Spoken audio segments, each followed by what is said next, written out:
Dans chaque épisode, nous tentons de comprendre comment, dans ce monde ultra connecté, les technologies sont devenues une extension de nous-mêmes, influençant notre façon d'agir, de penser, d'interagir avec les autres. Nous pensons donc qu'il est essentiel d'accompagner les gens dans l'adoption de ces nouvelles technologies et par conséquent, nous nous efforçons de présenter une diversité de points de vue en invitant des experts dans chaque domaine.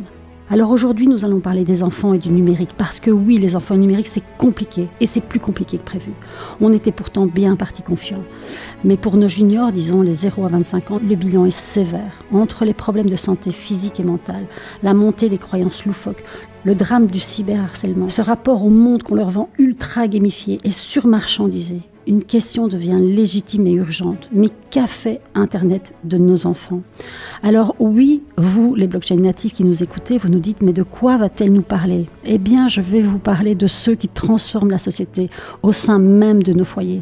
Ceux qui sont les blockchain natifs, les crypto natifs, les Internet natifs, mais avec une vision tellement plus surréaliste que la nôtre. Parfois, on les sent ailleurs, de l'autre côté du miroir. Alors nous, en tant que parents, en tant que grands-parents, en tant qu'éducateurs et que professeurs, comment pouvons-nous les accompagner ? Les enjeux d'identité numérique, de la sécurité numérique. Ce sont des enjeux qui sont magistraux et pourtant, bien des parents au sein des foyers sont perdus. Et on a l'impression qu'en fait, nos enfants sont au sein même de nos foyers physiquement, mais ailleurs, tellement loin parfois.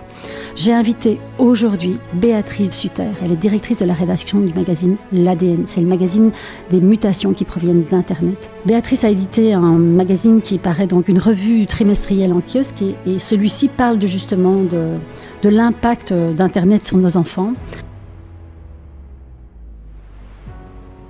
Donc, merci Béatrice d'avoir accepté notre invitation, enfin mon invitation, puisque je suis seule aujourd'hui avec toi en face à face. Benjamin a abdiqué, il a disparu derrière l'écran. Donc, je suis vraiment ravie parce que, comme tu le sais, les Z et les alphas, c'est quelque chose qui me parle très très fort. Et Dieu sait que parfois dans le Web3, on est déconnecté. En fait, on parle d'adoption. En fait, on va chercher personne parce que l'expérience utilisateur est vraiment pas faite pour aller chercher la plupart des gens. Et donc, on se retrouve avec des foyers où on se retrouve avec des jeunes qui ont ces codes, qui ont compris les enjeux, qui les ont adoptés sans même avoir réfléchi, et des parents qui, eux, n'y vont pas tout simplement. Et donc, ma question, c'est, est-ce que Internet a divisé et a fracturé les familles, ou est-ce qu'il y a un espoir pour qu'on se retrouve autour d'Internet ? Alors, il y a toujours un espoir, Claudia, heureusement. Alors c'est vrai que nous à l'ADN on a constaté un peu cette montée d'une fracture familiale. Au départ on n'est pas du tout spécialisé sur ce sujet propre de la famille et de la famille avec le numérique, mais c'est vrai qu'on a vu monter surtout après le confinement cette problématique d'une famille qui n'arrive plus forcément à dialoguer. Les usages ont énormément bougé, pour les plus âgés comme pour les plus jeunes, mais c'est vrai que les usages chez les plus jeunes sont souvent méconnus, mal connus de leurs géniteurs, de leurs accompagnants, que ce soit effectivement les professeurs ou les éducateurs. On navigue plus sur le même Internet. Les parents n'ont aucune idée de ce que regardent les enfants sur Internet et on a eu du mal à intégrer la dimension du numérique dans l'éducation. On en parle, mais est-ce qu'on en parle avec ce que vivent réellement les plus jeunes sur Internet ? C'est pas évident. Oui, justement, quand on a fait notre petit call d'alignement, on a parlé de l'éducation au numérique. Je pense que c'est important d'en parler parce que finalement, ces enfants, nous, c'était nouveau pour nous. On y est allé sans trop réfléchir, d'une façon très organique, spontanée, etc. Et eux, ils y sont allés sans accompagnement de notre part. Donc oui, ils n'ont pas été accompagnés par les parents, alors que nous, on a quand même senti arriver les dangers. Alors, on sentait arriver le danger, les abus, mais je pense qu'on n'avait pas vraiment conscientisé en tant que parents. Et là, les dégâts sont là. Les suicides, les troubles de l'identité, les troubles de la perception du physique, etc. Mais est-ce qu'on peut accompagner ? Parce que finalement, l'école ne le fait pas, l'État ne le fait pas. L'école le fait très très peu.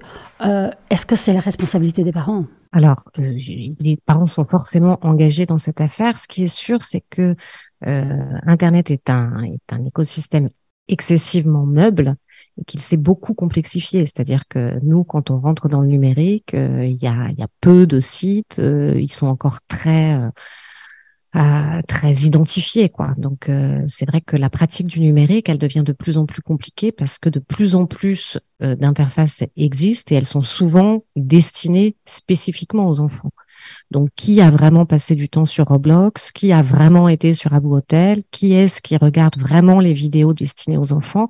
En fait, c'est pas évident parce qu'il y a une foultitude de contenus et que nous sommes tous greffés sur nos écrans qui deviennent des écrans personnels. Donc, les parents et les enfants regardent tous énormément leurs écrans, mais ils regardent pas du tout la même chose sur leurs écrans, quoi.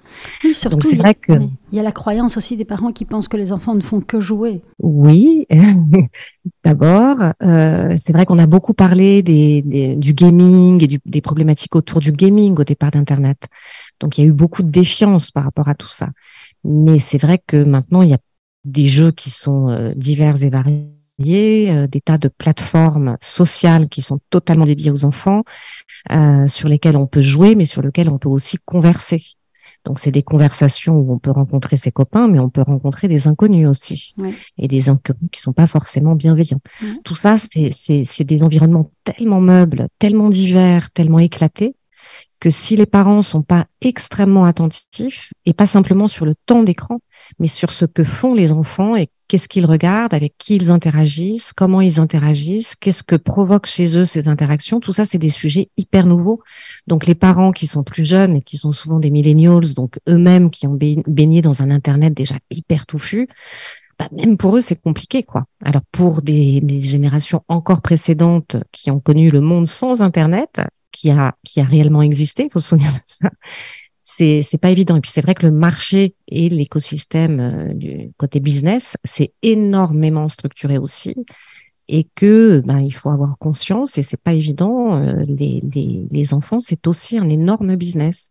Donc c'est ça aussi qu'il faut regarder croître et se multiplier, parce que si on comprend pas cet environnement-là, on n'a juste aucune idée de ce que vivent nos enfants, en fait. Oui, tout à fait. Il faut comprendre les enjeux pour se rendre compte à quel point ils sont des cibles.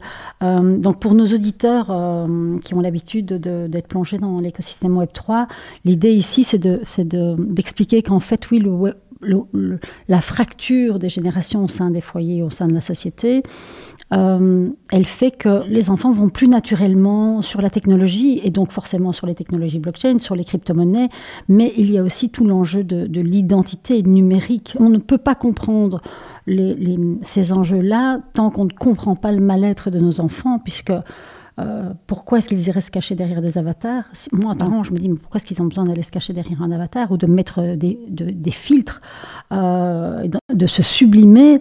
En fait, c'est leur vie qu'ils subliment. Donc, Béatrice, peut-être que avant qu'on avance, que je fasse le lien avec le Web3, peut-être que tu peux poser un constat. C'est quoi le constat de l'ADN dans votre revue trimestrielle sur ce sujet? Alors, sur ce sujet, l'étonnement qui nous a donné envie de faire un numéro spécial, c'est de voir qu'effectivement, il y avait des pratiques qui avaient un certain nombre, qui provoquaient un certain nombre de dérives, et que ce que longtemps on a considéré être du domaine du dark web, donc de ce web caché qu'on ne voit pas, sur lequel on sait que il y a pas mal de dérives, et notamment criminelles et parfois pédocriminelles, on a eu l'impression que ça s'était propagé sur le web classique. Et de fait, c'est pas une vue de l'esprit, hein, les chiffres sont probants, ils sont tous très alarmants. Il y a un certain nombre de dérives qui sont maintenant relativement mainstream. Tu peux nous en parler? Oui. Bah, des dérives qui sont effectivement de l'ordre de la pédocriminalité. Donc, on parle de choses graves. On parle après de choses moins graves, qui sont ce que tu évoquais, hein, la pratique des avatars, des choses comme ça, qui sont bon, de l'ordre du jeu. Donc, c'est pas du tout la même chose et c'est pas à mettre sur le même registre. Mais c'est aussi des pratiques qui sont nouvelles et qui se sont beaucoup intensifiées.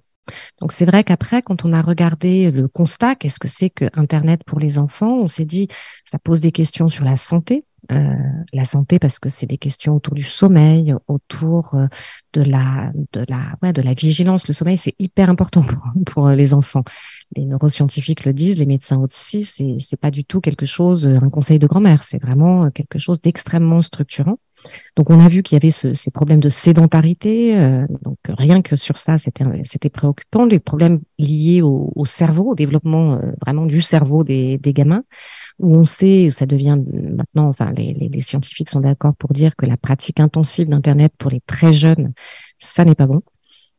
Donc, ça pose des problèmes d'apprentissage, de fonction du langage, de mémorisation. Il y a tous les problèmes d'addiction qui viennent se coller là-dessus. Il y a des problèmes de santé mentale, alors qui ont été beaucoup cartographiés au moment où les premières dénonciations se sont faites. On pense évidemment à Frances Haugen, qui est d'ailleurs interviewée dans la revue, qui avait mis ce sujet-là sur la table en parlant de Meta et d'Instagram. Il y a toutes les questions autour du lien social, avec tous les sujets du cyberharcèlement, de la pratique, de pratiques assez pornographes, on va dire. Et puis un rapport au monde qui est de plus en plus marchandisé. Donc c'est vrai que les plateformes qui sont réservées aux enfants sont des plateformes qui sont faites pour être addictives. Et l'addiction, la captologie, ce qu'on appelait la captologie au début des réseaux sociaux, c'est-à-dire cette capacité à vraiment essayer de nous retenir sur la plateforme, ça n'est pas que ça maintenant, c'est une surgamification. C'est le fait d'avoir comme ça envie de capter non seulement l'attention, mais la créativité de nos gamins, leur argent souvent. Donc c'est ce renouvellement d'Internet, cette pratique qui s'est multipliée et qui va réellement chercher nos gamins. Les réseaux sociaux, normalement, c'est interdit aux moins de 13 ans. Bon, c'est évidemment une interdiction qui ne tient pas dans la pratique et les usages. Et donc, on parle d'enfants très jeunes. Donc, comme on leur donne souvent les moyens, voilà, on leur donne très jeunes des téléphones dans la main, ils vont évidemment se balader sur des endroits qui leur donnent un rapport au monde qui peut être extrêmement violent. Enfin, sur certaines enquêtes qu'on a pu mener, on parle vraiment de choses graves. Ouais, mais c'est intéressant ce que tu dis parce que, en fait, en gros, ça touche à plein de choses. Ça touche au rapport à soi, ça touche au rapport aux autres, ça touche au rapport à l'argent, puisqu'en fait, pour jouer, je suis addict, je dois jouer, je dois dépenser. Et le rapport aux autres, ça peut être vraiment problématique parce qu'il y a souvent un grand écart entre le social numérique et le social dans la vraie vie. Je lisais qu'il y avait une étude, alors j'ai pas noté les chiffres, je t'avoue, tu dois mieux savoir ça que moi, qui disait qu'en fait, ces générations-là avaient des gros problèmes de sexualité, parce que comme le porno est complètement accessible très rapidement, ils voient des images, et donc en fait, ils ont du mal à faire le lien entre ce qu'ils voient et ce qu'ils sont, ce qu'ils ont envie de faire, ce qu'ils peuvent faire, et ils savent pas comment se situer. Et donc, ils sont dans une vie où, justement, ils ne se sentent pas à la hauteur parce qu'ils pensent que ce qu'ils voient, c'est ce qu'il faut faire. Et ce n'est pas forcément ce qu'ils ont envie de faire. Et donc, il y a, en fait, on a l'impression que le numérique, alors, peut-être pas quand on est adulte, même si à certains moments, oui, mais on a l'impression que pour ces enfants, il y a un monde et ils n'arrivent plus à faire le lien entre la part des choses. Qu'est-ce qui est vrai? Où suis-je? Est-ce que je suis... Moi, je savais, quand j'étais plus jeune, je me souviens, il y a 15 ans, quand Facebook est arrivé, quand j'étais sur Facebook, je savais que j'étais sur Facebook. Je n'ai jamais cru un instant que j'étais dans ma vraie vie. Et aujourd'hui encore, si je vais sur TikTok, je sais que je ne suis pas dans la vraie vie. Je peux faire la part des choses. Mais ce qui est intéressant, c'est aussi de comprendre quand on est parent au sein d'une famille. Moi, je t'avais dit, je fais des présentations sur les comportements des générations Z et génération Alpha, et de temps en temps, j'ai des mamans qui me disent « Oui, mais non, moi, il n'est pas question, je mets des cappings 1 heure par jour. » Et elles ne se rendent pas compte qu'en fait, l'écran, il n'est pas que dans la maison, il est partout et il est tout le temps. Et que si tu n'y es pas, tu n'es pas dans le clan. Donc, il y a aussi l'acceptation des autres. Je fais partie du clan. Donc, tu te dis, mais quand même, ça doit être compliqué. Donc, tu peux nous parler des conséquences de tout ça sur ces enfants. Tu nous as parlé des problèmes mentaux, mais il y a aussi les problèmes physiques. Enfin, il y a plein de conséquences. Oui, alors, il faut mettre un peu d'ordre là-dedans, mais c'est vrai que on a beaucoup parlé de ce rapport à la pornographie qui est juste. Il y a beaucoup d'images qui circulent et c'est vrai qu'ils sont activement... ils peuvent voir des choses qu'on voyait beaucoup plus tardivement, voire jamais avant. Mais ce qui est sûr, et ça, là aussi, les chiffres sont tout à fait clairs, c'est dans leur pratique que les choses ont changé. C'est-à-dire que les rapports et les relations amoureuses sont beaucoup testés à partir des écrans. Là où, on flirtait avec les copains de classe, il y a quand même beaucoup de plateformes qui leur permettent d'aller flirter beaucoup plus loin. Ce qui, ils le racontent, ils nous disent, c'est aussi super sympa parce que ça permet aussi de sortir du carcan de l'école et du collège, qui sont pas forcément les lieux de sociabilisation les plus sympathiques et faciles. Donc, on a vu beaucoup de comportements changer, notamment dans la pratique des nudes et des échanges de nudes. Donc, le porno est rentré dans leur pratique virtuelle. Donc, c'est vrai que là, il y a évidemment cette pratique qui peut être relativement innocente, entre guillemets, mais parfois c'est des dérives qui sont beaucoup plus embêtantes, avec des enfants jeunes qui sont piégés par des gens plus âgés ou des copains à peu près de leur âge. Et cette pratique, cet échange de photos donc dénudées, peut donner lieu à du cyberharcèlement, du chantage, des choses extrêmement graves. Mais on sait pourquoi ils font ça, donc ces échanges de nudes, au départ, c'est pour gagner de l'argent? Non, c'est une pratique amoureuse, c'est un peu le nouveau dictionnaire amoureux, quoi. Ok. C'est sûr que le téléphone te permet de prendre des photos, ça peut être des tas de choses, et puis ça peut être aussi ton propre corps, voilà, que tu donnes à ton partenaire. Mais quelquefois, le partenaire n'est pas forcément bienveillant. Oui. Donc là, c'est l'un des sujets d'enquête qui a été fait par David Julien Ramil, qui a eu, alors on peut citer par exemple l'exemple de Camille ou de Alia, qui a fait un très bon podcast là-dessus d'ailleurs, qui raconte qu'elles avaient 14 ans, qu'elles sont allées sur des interfaces de jeux, c'est souvent le cas. Souvent des jeux, alors il y a Habbo Hotel, il y a d'autres jeux, qui te représentent sous la forme d'un avatar. Donc, c'est des jeux bac à sable. Donc, tu fais ce que tu veux, tu construis ta maison, tu interagis avec des gens que tu connais et puis des gens que tu connais pas. Et là, souvent, c'est un repère, effectivement, de gens qui ont envie de capter des tout jeunes, donc des gens qui ont entre 12 et 13 ans. Et puis, petit à petit, ça se met à flirter. Et puis, de flirt en flirt, on demande des photos. Et puis, ça peut tourner très mal. Donc, c'est ce qui est arrivé à Camille, qui est tombée dans une sorte de chantage affectif où le garçon en question lui a demandé des photos, puis des vidéos qu'il regardait avec d'autres. Et le chantage consistant à dire, si tu arrêtes, j'ai récupéré sur Facebook tous tes contacts, donc je peux évidemment savoir à qui balancer, à tes parents, à tes copains de classe, voilà. Et donc c'est des chantages qui sont relativement fréquents.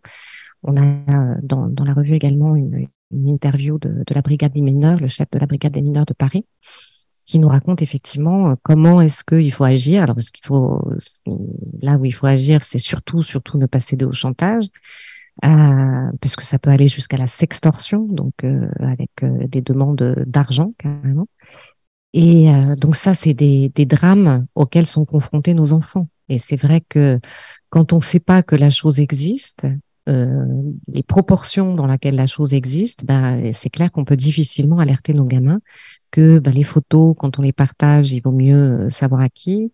Et puis, évidemment, pouvoir en parler à un référent adulte, que ce soit les parents dans l'idéal ou un certain nombre d'associations. Alors, je sais pas, je connais pas les associations en Belgique, mais en France, on en a un certain nombre qui nous permettent évidemment d'agir, quoi. Oui, tout à fait. Mais on est justement, c'est là où je te disais, on est au-delà de simplement la consommation de porno, qui est un sujet, certes, mais on est bien au-delà de ça, quoi. Oui, tout à fait.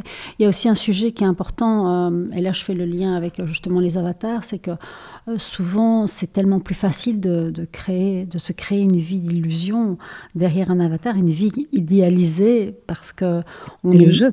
Oui, de jeu, mais aussi c'est le reflet d'un mal-être dans la société. Je ne trouve pas ma place, je ne trouve pas de sens.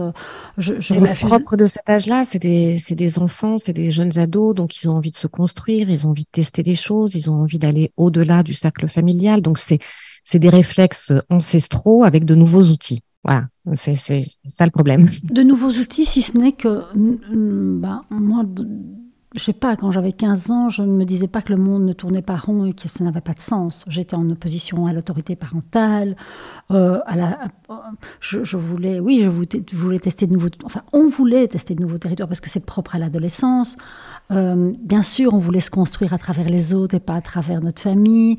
Les autres étaient le terrain de jeu et on voulait aller sur ce terrain de jeu. Mais je pense qu'aujourd'hui, il y a, et c'est ce qui fait le succès aussi de ces jeux où tu peux construire ta vie. Tu disais, jeu bac à sable où tu construis. Oui, tu construis ta vie, tu construis ton image, à quoi tu vas ressembler.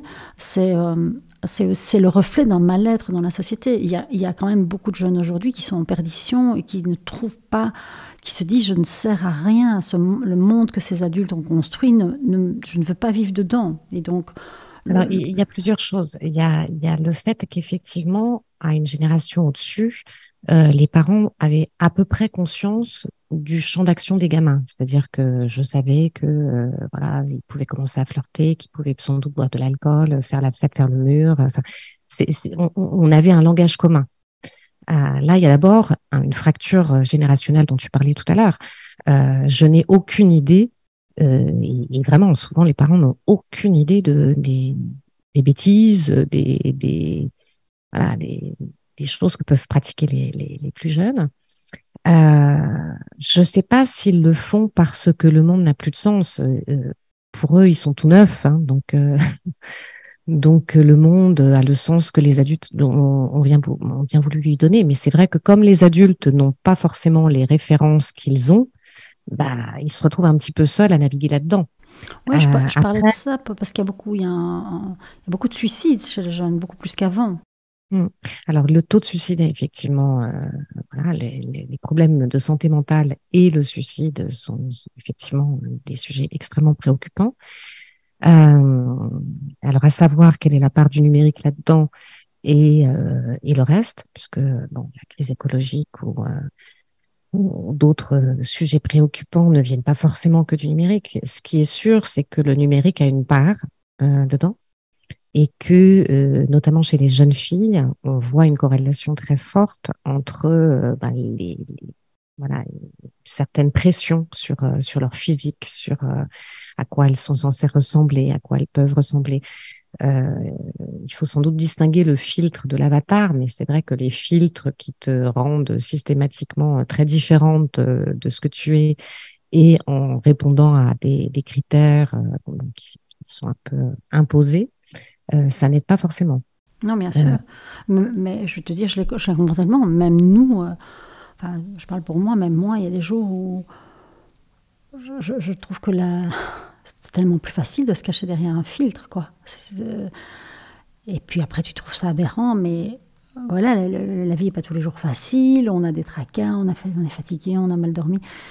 Et puis derrière les écrans, tout est amplifié. Le bien, le mal, à tout âge, en fait. Et donc, oui. Mais il y a aussi... Amplifié, puis à la fois, tu te sens aussi un peu protégé. C'est ce que racontent beaucoup les jeunes filles qui ont pu se faire piéger, ou les jeunes garçons, hein, d'ailleurs, parce que c'est pas que les jeunes filles, qui ont pu se faire piéger dans des histoires comme ça de cyberharcèlement. Elle dit, il y avait un côté tout à fait... au départ, c'était bien, quoi, d'être un avatar, parce que voilà, c'est du rêve, c'est du jeu, c'est du test aussi, c'est de tester les limites, rencontrer des gens qui vont, en plus, avant de tomber dans du cyberharcèlement, il y a toujours une phase d'approche qui est plutôt sympa et très valorisante. Donc, c'est des jeunes filles qui te racontent, bah, moi, à 13 ans, j'étais hyper complexée, donc d'avoir quelqu'un qui commence à te flatter, à dire, mais que tu es très belle, et que tu es hyper intéressante. Voilà, c'est des jeux auxquels on a tous plus ou moins joué, ou en tout cas qu'on a testé. Alors, on n'a pas forcément testé à 12 ou 13 ans, mais c'est un classique de l'adolescence. Bien sûr, bien sûr. Est-ce que dans vos enquêtes, vous avez pu mettre le doigt sur... nous, dans le Web3, on parle souvent de ça, on dit que la blockchain est la réponse à la défaillance de confiance. Alors, on sait que les gens en post-Covid, ils ont une petite voix qui leur disent « Oui, mais attends, ça tourne plus trop rond là, mais ces enfants, en fait, est-ce qu'ils ont cette conscience? Est-ce qu'ils ont cette défaillance de confiance? Moi, je discutais avec un directeur de l'UNIF ici à Bruxelles qui s'inquiétait de savoir si les gosses de 15 ans iraient remplir ses auditoires dans 5 ans. Je trouvais ça, c'est une question intéressante. Est-ce que ces enfants vont vouloir aller à l'UNIF? Est-ce qu'ils vont vouloir avoir des comptes en banque? Est-ce qu'ils ont confiance dans nos politiciens? Est-ce qu'ils vont vouloir voter? Ça touche aussi à comment je m'intègre dans la société, dans la vraie vie, et comment je m'engage dans la vie. Voter, c'est s'engager. Il y a 1000 façons de s'engager. Est-ce que ce sont des jeunes qui vont s'engager? Oui, on sait qu'ils sont engagés pour l'environnement, mais pour d'autres causes, pour des causes politiques peut-être. Est-ce que vous avez pointé cette défaillance de confiance dans vos interviews? Alors, pas forcément dans le cadre de cette revue. C'est des choses qu'on suit par ailleurs. C'est vrai que la génération Z et la génération Alpha, c'est une génération très mutante par rapport à plein de sujets. On voit qu'il y a un engagement très fort, quel que soit le sujet. Ils sont capables d'être extrêmement présents, extrêmement engagés. Ils ont la passion de la jeunesse. Par contre, s'ils ont soif d'expérience, d'émotion, de tester des choses, ils n'ont pas forcément envie ou besoin de recourir aux institutions telles qu'on les a mises en place depuis quelques décennies, on va dire. C'est clair que l'enseignement, ça passe très très bien par TikTok ou par un tuto YouTube. La politique, ça passe très bien par un forum d'échange. Les lieux d'engagement ne sont pas forcément les mêmes. Mais en revanche, ils vivent des choses avec intensité et ils ont envie de les vivre aussi collectivement. Donc, c'est la question de savoir est-ce qu'ils rentreront dans les institutions telles qu'on les a conçues pour les générations d'avant. Rien n'est moins sûr. Mais par contre, ils feront des choses à plusieurs, seuls, et ils seront excessivement engagés. Oui. Mais par rapport à l'argent, parce que j'aimerais faire le lien avec la crypto, je lisais un article qui disait que 15% des 18-35 détiennent déjà une ou plusieurs actions et que 61 sont prêts à investir en achetant des actions. Que leur rapport à l'argent, en fait, ils ont compris très très tôt qu'ils ne seraient pas protégés par la société et donc ils voulaient se sécuriser eux-mêmes en investissant. Il y a des chiffres aussi qui parlent de leur intention de se débancariser. Je ne les ai pas sous la main, mais je pourrais les mettre dans la description du podcast. Et donc, j'ai noté un grand nombre d'entre eux veulent se constituer un patrimoine. Ils veulent participer au financement de l'économie de demain avec plus de sens, plus d'écologie et de durabilité dans leur épargne. Ils mettent cette épargne au service de leur conviction. Mais donc, l'étude disait ils voulaient construire leur propre sécurité parce qu'ils n'ont pas confiance justement ni dans les banques, ni dans les institutions pour les protéger. Et que donc, très tôt, ils ont compris qu'ils devaient spéculer et investir. Alors que moi, quand ma mère me disait mais 50 € par mois de côté tous les mois, je lui disais mais je ne comprends même pas pourquoi j'ai besoin de ça, quoi, tu vois. Donc il y a vraiment... je pense qu'il y a plus de conscience. Alors, plus de conscience, je ne sais pas, mais en termes de pratique... Oui, c'est du commerce en bande. C'est du commerce en bande. En bande et tout seul, parce à la fois, c'est chacun sa peau, mais ils savent qu'à certains moments, c'est sympa d'avoir des alliances. Donc, ils sont capables de s'organiser, par exemple, au sein de ces cook-groupes, où ils s'échangent des bons tuyaux, mais après, c'est chacun sa pomme. C'est toi qui achètes, c'est toi qui revends, c'est toi qui te débrouilles pour faire de la marge. Et quand tu vois le niveau de complexité qu'ils arrivent à mettre en place pour organiser ce commerce, tu te dis, ils sont quand même extrêmement bien capés pour devenir des entrepreneurs. D'ailleurs, c'est une génération qui est extrêmement entrepreneuriale dans la mentalité. Donc, à la fois, on voit cette consommation qui devient du trading, donc qui devient déjà une forme d'entrepreneuriat. Et puis après, tu les vois effectivement se développer comme de petits entrepreneurs avec vraiment cette idée de faire des small business, alors plus ou moins aboutis, hein, mais là aussi, il y a une différence incroyable avec la génération des millennials qui était élevée en école de commerce ou ailleurs, mais qui était élevée à faire des business plans, à faire des slides sur PowerPoint, à faire vraiment un plan d'action qu'ils allaient vendre à grand renfort de danse du ventre à des VC. Bon, avec des résultats plus ou moins incertains, mais c'était un peu ça, le parcours de l'entrepreneur. Là, on a des gosses qui connaissent et qui comprennent l'attraction, et qui sont capables de s'organiser pour pour se dire ça va valoir de l'argent, ça je vais pouvoir faire tel niveau de marge et qui déploient. Ils Oui, n'attendent pas d'être adoubés par effectivement une institution qui vient leur expliquer que leur business plan marche ou pas. oui. Ils font et ils voient ce qui passe. C'est intéressant parce que tu dis ils ont la notion de l'attraction, ils ont compris ce que c'était l'attraction, mais ils ont aussi compris comment on crée de la valeur. Et donc, évidemment, ils ont compris que la rareté, c'est créer la valeur. Et donc, pour ça, j'ai besoin de lisser le prix. Et donc, pour ça, j'ai besoin d'être en meute. Et donc, de partager de l'info, d'acheter au moment, de vendre au bon moment. Mais aussi, je suis individualiste, je suis entrepreneur et j'ai ma propre affaire. Mais donc, c'est une façon de fonctionner qui est très organique, avec une maîtrise hyper intuitive des outils. Enfin, moi, quand je vais sur Vinted, j'ai envie de me suicider, quoi. Je perds 3 heures pour trouver un vieux kawaii à 10 balles.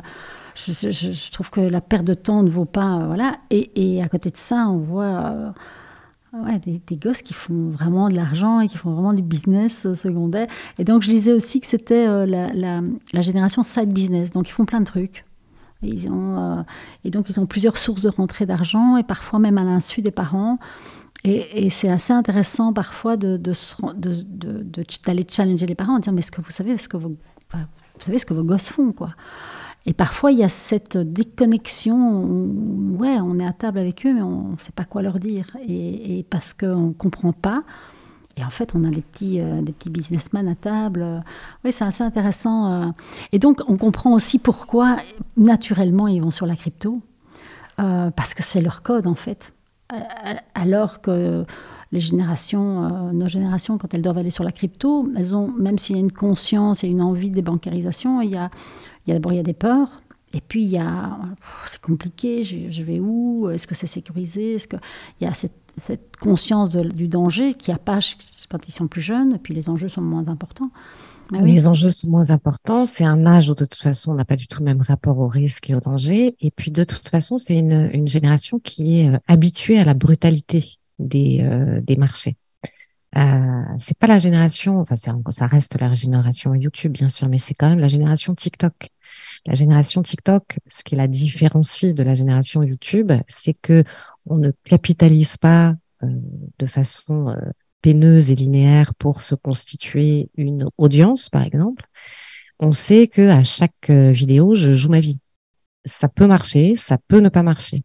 Et donc, c'est une génération qui conscientise à fond la brutalité des revirements de situation. Les signes noirs, pour eux, c'est totalement naturel, quoi.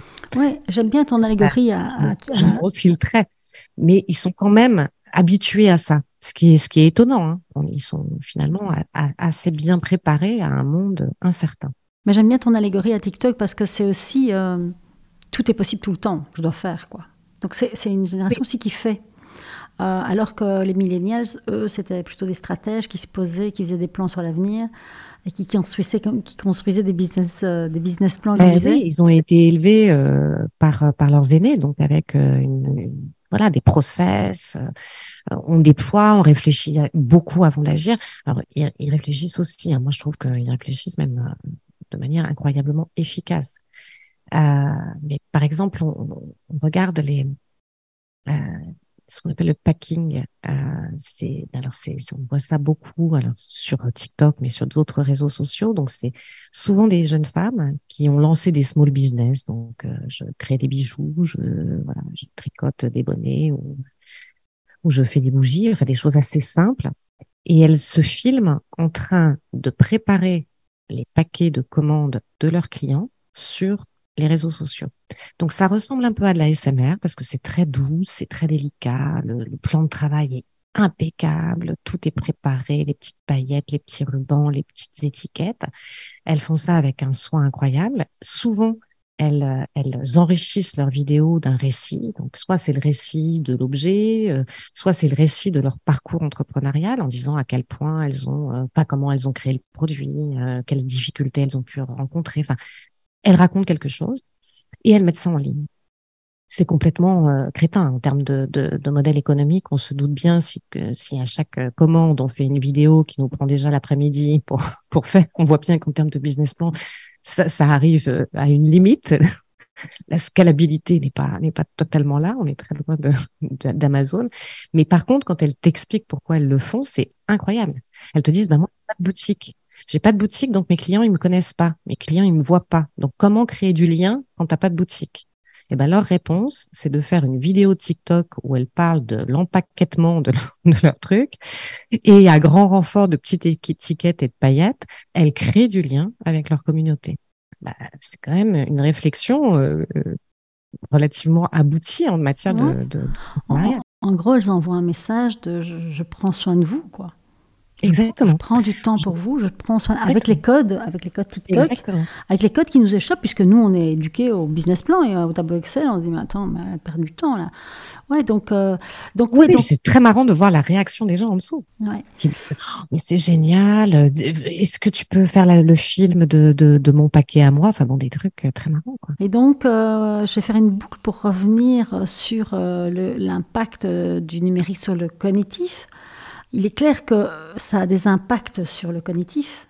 On parle des impacts négatifs, mais est-ce que ça a des impacts positifs? De toute façon, impact négatif ou impact positif, c'est hyper difficile de les mesurer parce que s'il fallait le faire correctement, les scientifiques te disent, ben, il me faudrait deux groupes tests, un que je gaverais de culture numérique et un que je priverais totalement de culture numérique. Donc, évidemment, on voit bien la limite éthique de ce genre de comportement. Euh, les choses positives, ou en tout cas à l'œuvre, euh, c'est cette mentalité très souple, cette envie d'agir, Agile. voilà, cette agilité en fait très grande. Euh, Chaque génération arrive porteuse de ses propres spécificités. Donc, c'est vrai qu'ils vont être très marqués par une certaine violence dans les rapports. C'est vrai que bon, la cour d'école a jamais été un lieu forcément toujours simple, hein. Mais là, les rapports sociaux par le numérique, bon, bah, voilà, ça durcit cette vision de la relation. Mais ça la rend aussi plus vaste. Je suis pas cantonnée à mon clocher, je suis pas cantonnée à ma cour d'école. Le monde est plus grand, quoi. Le monde est plus grand, oui, bien sûr. Et tu parlais donc dans cette édition donc, qui s'appelle Café Internet de nos enfants, vous parliez du fait qu'il y a des solutions. Il y a une lumière au bout du tunnel quand on a parlé de tous ces problèmes. Alors, est-ce que tu peux nous parler de ces solutions? Bah, il faut déjà distinguer l'âge, parce que nous, quand on parle d'enfants à vendre, on parle d'enfants vraiment tout petits, les bébés, tout jeunes À enfants, vendre, à euh, vendre. oui, mais notre sujet, c'est vraiment bon les enfants de manière assez large. Donc, quand on parle des tout petits et jusqu'au début de l'âge adulte, parce que les neurosciences disent en fait le cerveau enfantin reste en formation jusqu'à l'âge de 25 ans, ce qui est quand même relativement tardif. Donc, il y a des tas de choses qu'il faut bien distinguer. Euh, pour les solutions, les neuroscientifiques, les psychologues le disent, ce qu'il faut, c'est intégrer la notion de la dimension du numérique dans l'éducation, en faire quelque chose. Bon, sur le tout petit âge, ils sont tous d'accord, il faut pas d'écran, point barre. Le plus tard possible, le faire rentrer, certainement pas avant 3 ans, et après, vraiment par étapes, et avec des étapes qui sont très accompagnées.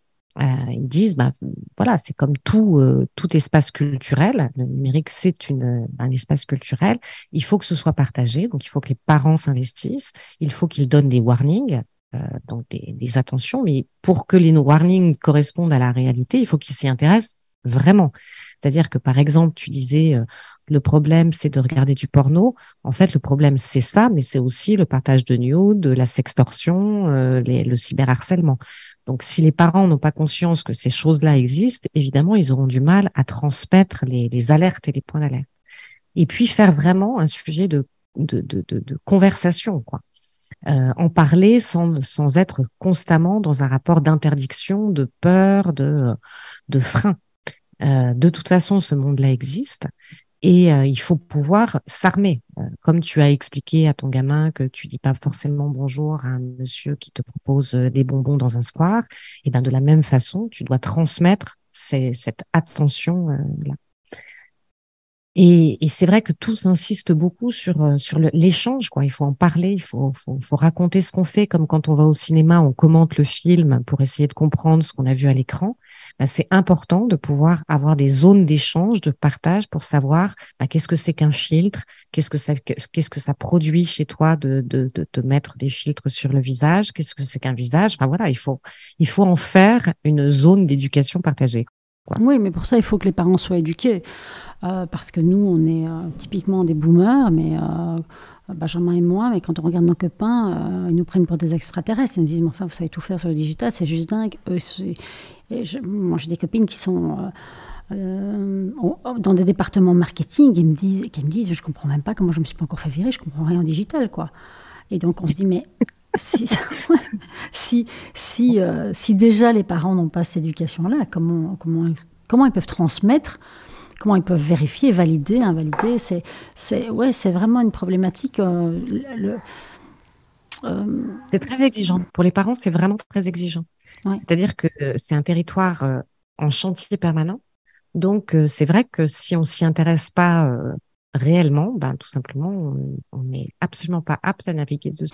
Oui, et en plus, on se souvient, nous, on avait, je ne sais plus comment on appelait ça, des journaux intimes, et c'était notre jardin secret. Il n'était pas question que nos parents viennent. Aujourd'hui, ce journal intime, il est sur cette part de jardin secret, elle est sur le numérique. Et donc, il y a aussi comment ne pas être intrusif par rapport aux enfants, comment vérifier, mais enfin oui, en fait, c'est de juste mesure. Et puis, il y a aussi ces enfants qui ont été, ça c'est les plus petits, qui sont en overdose d'être traqués par les parents avec des bracelets numériques, des puces, et qui On n'ont a plein d'injonctions totalement paradoxales, hein, parce ouais. que c'est vrai qu'on demanderait volontiers aux gamins de lâcher leur téléphone, mais dès qu'ils franchissent le seuil de la porte, On on leur met une exige puce. joignal 24/24.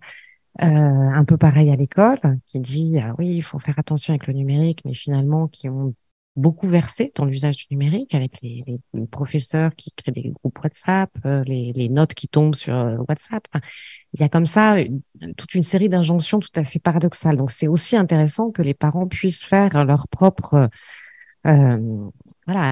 bilan par rapport à ça. Ouais. Et puis il y a aussi euh, depuis la crise Covid, il y en avait déjà pas beaucoup de frontières entre le professionnel et le privé depuis l'arrivée du portable. Avec cette crise Covid et ce home working, le travail est rentré vraiment dans la maison. Il a pris possession, le bureau était à la maison. Et donc, il y a ce stress des parents qui avant n'étaient pas dans la maison parce qu'on ne montrait pas aux enfants qu'on était stressés. On ne parlait pas de nos problèmes d'argent, de nos peurs. Aujourd'hui, on parle de tout ça devant les enfants en oubliant qu'ils sont là. Parce qu'ils sont sur une tablette, ils font pas de bruit, ils sont occupés. Nous, on est là et on bosse. On dit oui, j'ai un mail à traiter. 3 heures plus tard, on est toujours là. Et après, on dit non, mais moi, mon fils, il y a un capping, il est qu'1 heure par jour, alors que j'ai pas vu le temps passer sur mon écran. Et donc, il y a en fait la notion du temps, c'est distendu. Toutes ces frontières qui étaient plus ou moins nettes à un moment donné de nos vies, elles sont devenues poreuses, tout est un peu confondu. Et donc les enfants, ils sont connectés à l'angoisse des parents. Ils sentent, ils entendent des choses, ils entendent les médias bien sûr, ils voient de l'info sur les réseaux sociaux, mais surtout, ils sentent et ils entendent et ils voient des choses qu'ils ne voyaient pas avant parce que les parents sont beaucoup plus à la maison. Et ce que tu dis, tu vois, c'est beaucoup de spécialistes insistent là-dessus, sur la gestion du temps. Et dans l'apprentissage d'Internet, alors qu'il doit évidemment être progressif, mais quand tu fais rentrer comme ça l'Internet dans la vie des gamins, c'est vraiment leur apprendre la gestion du temps et l'espace. Où est-ce que je suis et combien de temps j'y suis. Et ça, c'est hyper fédérateur et très structurant pour une vie familiale. Dire, il y a des temps off, il y a des temps de connexion, mais j'essaye de faire en sorte de mettre une frontière entre les deux. Et ils insistent beaucoup. Alors, il y a Serge Tisseron qui, en France, est assez référent sur ces sujets puisqu'il s'intéresse à la vie des écrans depuis la télévision. Donc, il a quand même une profondeur historique qui est intéressante. Et quand il parle comme ça de sa méthode d'apprentissage d'Internet, il insiste beaucoup sur cette dimension-là. Il faut quantifier le temps passé et ça permet d'avoir des espaces un peu protégés, quoi. Ouais. C'est sûr que si les parents sont eux-mêmes totalement débordés dans leurs pratiques numériques, ça va être difficile pour eux de gérer les pratiques de leurs enfants parce que finalement, Bien sûr. ne sachant pas le faire pour eux-mêmes, c'est difficile à transmettre. Oui. Et puis, un enfant n'est pas l'autre, parce que le numérique a aussi des facettes positives, parce que je pense qu'il peut amener parfois des choses. Je vais prendre un exemple très concret. Nous, on s'occupe depuis presque 6 ans et demi, 6 ans, d'un petit garçon qui est en foyer. Je ne sais pas comment ça s'appelle en France. En Belgique, ça s'appelle, on est famille de parrainage. Donc, on parraine cet enfant. Il vient chez nous les vacances, les week-ends, enfin bon.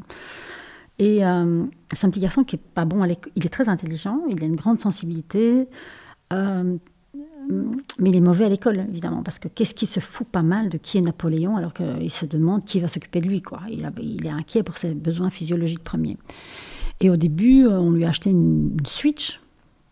Et évidemment, l'institution nous a dit non, mais franchement, vous lui offrez des écrans, c'est pas bien, etc. Et puis, on s'est rendu compte, en fait, que ce petit garçon... alors évidemment, on ne le met pas 8 heures par jour sur la Switch, hein, bien sûr. C'est cadré. Mais on s'est rendu compte qu'en fait, il était en échec partout dans sa vie. Donc, à l'école, il est en échec. Dans sa vie familiale, il est en échec. Dans son foyer, il est en échec parce qu'évidemment, comme il a de la colère, il a des mauvais comportements, il est un peu violent, donc il est puni. Donc, il est en échec permanent. Et en fait, quand il est sur sa Switch, il gagne. Et il est tellement fier. Et nous, on s'est déjà posé la question de se dire, mais ok, l'heure est dépassée, mais c'est le seul endroit où il est gagnant, quoi. Ok, est-ce qu'on doit être rigide? Et donc, c'est à un moment donné aussi, donc on lui dit, ok, la Switch, mais alors tu dois nous dire ce que tu apprends. Et au début, il disait, mais j'apprends rien, je joue. Et on lui dit, débrouille-toi, tu cherches, qu'est-ce que tu apprends? Et après, en discutant, il disait, ouais, mais je crois que je prends des décisions plus vite qu'avant, et tout ça. Et donc, je lui demande de chercher où il puise cette notion de « je suis gagnant », en fait. Et donc, oui, c'est comme l'IA, quoi, l'intelligence artificielle. Est-ce qu'à un moment donné, pour des enfants comme ça, est-ce que ça ne peut pas combler l'inégalité ou la déficience cognitive? Est-ce que ça ne peut pas, parce que c'est plus sympa quand même d'étudier la vie de Napoléon avec ChatGPT que tout seul devant sa dissertation? Bien, pas bien, je ne sais pas. En tout cas, moi, quand je m'occupe de ce petit garçon, je pense que c'est quand même plus facile avec de la technologie parce qu'il a besoin d'apprendre comme tous les petits garçons et que cette notion d'apprentissage est compliquée et que les outils qu'on a à disposition, ça rend quand même l'apprentissage quand même plus rigolo. Après, quelles sont les limites de ça, je ne sais pas, mais il y a quand même des questions à se poser là-dessus, sur est-ce que dans certains cas, le numérique ne peut pas combler des inégalités et des déficiences quelconques. On voit un outil d'ouverture, de pratique et de découverte. Il y a plein d'endroits où c'est le cas, hein. Et après, c'est juste effectivement le cadre, notamment dans les jeux. Enfin, t'as une telle diversité de jeux. Je sais pas, c'est intéressant en fait, d'en faire un outil de conversation pour voir effectivement qu'est-ce qu'ils apprennent, comment ils l'apprennent. Ça peut être effectivement une façon de prendre confiance en soi, très, très clairement, quoi. Oui, et puis même pour l'apprentissage des langues, j'avais expliqué qu'il y avait une maman qui avait, suite à une conférence que j'avais donnée, elle avait questionné son fils et elle était revenue vers moi en me disant « Enfin, ça c'est dingue, il parle anglais. Je l'ai même pas appris. Il n'a même pas appris l'anglais. » Parce qu'en Belgique, tu apprends ou l'anglais ou le néerlandais, mais tu apprends d'abord le néerlandais. Elle dit « Mais enfin, ça c'est dingue, il parle anglais. » Et ce gosse était tout petit, il avait 10 ans et demi, 12 ans, je ne sais plus. Et elle me dit, mais en fait, il a appris ça dans les jeux. Alors, il est pas super bilingue, mais il se débrouillait assez que pour jouer. Et il était bluffé. Donc, oui, c'est quelles compétences tu peux aller chercher quand tu veux vraiment faire ta place, quoi. Donc, chouette. En tout cas, on arrive à la fin de ce podcast. C'était très intéressant, Béatrice. Donc, pour nos auditeurs, vous avez compris le lien que je voulais faire avec la fracture générationnelle qui... Pour nous, on parle toujours d'adoption massive. Et puis, quand on arrive sur la plupart des exchanges, il faut être ingénieur pour aller acheter de la crypto. Et c'est compliqué, c'est insécurisant. Et donc, ça manque parfois d'expérience utilisateur. Alors, je suis un peu dure quand je dis ça, mais c'est quand même la réalité. En fait, on ne peut pas parler d'adoption massive si on n'adopte pas les bons codes pour que les gens adoptent la technologie. On le voit d'ailleurs avec ChatGPT qui a une expérience utilisateur tellement exaltante et les chiffres sont à l'appui. Ça, c'est bien pour nous. En revanche, la fracture générationnelle, c'est qu'eux, ils se foutent pas mal de l'expérience utilisateur. C'est natif, quoi. C'est évident et ça répond à un besoin qui est je veux pas vivre dans ce monde-là, je veux pas de compte en banque, je veux de la garantie, je veux créer le monde, même avec mes sous, je veux que ça participe à mes convictions, quoi. Donc voilà, j'ai fait le lien en commençant, j'ai fait le lien en finissant, parce que certains ne vont pas comprendre. Mais voilà, je suis sûre que ce podcast avait tout son sens. En tout cas, moi, ça me tenait beaucoup à cœur. Merci en tout cas. Un petit mot de la fin, Béatrice? Non, ce que tu dis est très juste. Je pense que on a souvent une vision éthérée de ces questions numériques et on les cloisonne encore pas mal. Et moi, tout le travail en fait qu'on essaye de faire, c'est de dire mais en fait c'est bien réel. La vie numérique, elle a des impacts excessivement palpables sur nos vies, sur notre culture, sur le monde qu'on est en train de fabriquer.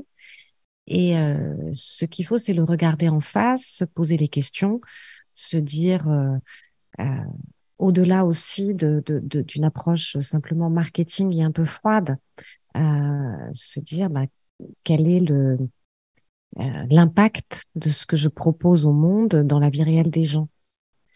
Tu vois, j'ai été très sensible à Frances Haugen qu'on a interviewé dans cette revue, qui dit, en fait, on prend nos enfants pour des produits, et on le considère comme un business et c'est une réalité, c'est comme ça que les choses se développent et c'est important de vraiment d'avoir une conscience très très aiguë que tout ça concerne nos enfants, nos neveux, nos cousins, nos frères, nos sœurs, nos pères, nos mères et que on doit tous être extrêmement attentifs à tout ça en tant qu'individu, en tant que collectif et ne pas hésiter à interpeller évidemment le monde politique, mais aussi le monde du marché, du business, parce que quand ça déraille, l'humain sait faire dérailler, mais il sait aussi réparer, et ça, c'est quand même merveilleux.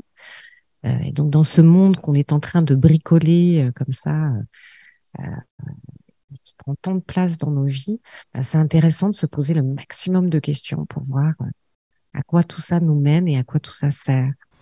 C'est génial. J'espère que ce podcast servira de point de réflexion ou de point de départ à la réflexion des parents qui nous écoutent ou des porteurs de projets qui nous écoutent.